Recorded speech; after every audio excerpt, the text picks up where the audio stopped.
ألقت الأجهزة الأمنية بالجيزة بالاشتراك مع قوات العمليات الخاصة والأمن المركزي القبض على سعيد الزناري أحد المتهمين الرئيسيين في وقعة اقتحام قسم شرطة كرداسة وقتل الضباط، كما ألقت القبض على صابر الزنيني وهو متهم رئيسي أيضا بحرق كنيسة كرداسة.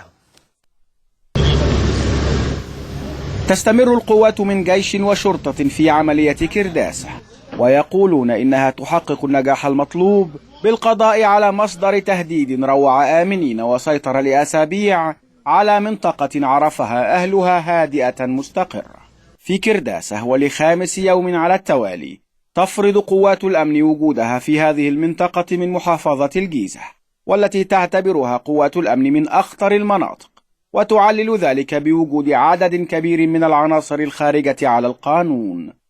تشدد قوات الجيش الإجراءات الأمنية على مداخل كرداسة ومخارجها، فتفحص الأشخاص المتوجهين إلى هناك وتخضع الجميع لتفتيش ذاتي، إذ تواصل القوات البحث عن مطلوبين تتهمهم بالتورط في أعمال عنف وإرهاب في المنطقة. والله حضرتك احنا بقالنا 4 أيام هنا في كرداسة، حملات مستمرة بنحاول نطهر البؤر الإجرامية اللي اعتدت على اسم كرداسة وذبحت الضباط. طبعا أمر الذبح اللي حصل وتمثيل بالجثث ده مفيش حد بيقبله أيا كانت جنسيته أو ديانته إيه.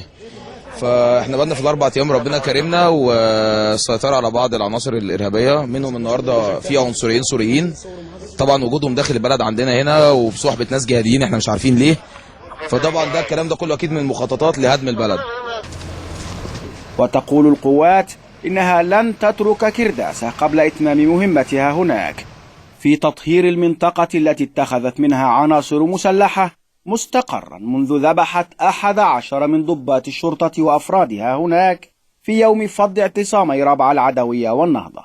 وتؤكد انها حددت قاتل اللواء نبيل فراج مساعد امن الجيزة الراحل الذي اغتيل في أول أيام العملية الأمنية الخميس الماضي، لكنها وقبل ذلك أضافت 23 شخصا إلى قائمة المقبوض عليهم في العملية، إذ أمر النائب العام المستشار هشام بركات بحبسهم احتياطيا ل15 يوما، ويتهمهم بالقتل العمد والشروع في القتل بحق قوات الشرطة ومواطنين آخرين، وكذلك بالانضمام لجماعة مسلحة وإحراز أسلحة نارية وحيازة مفرقعات.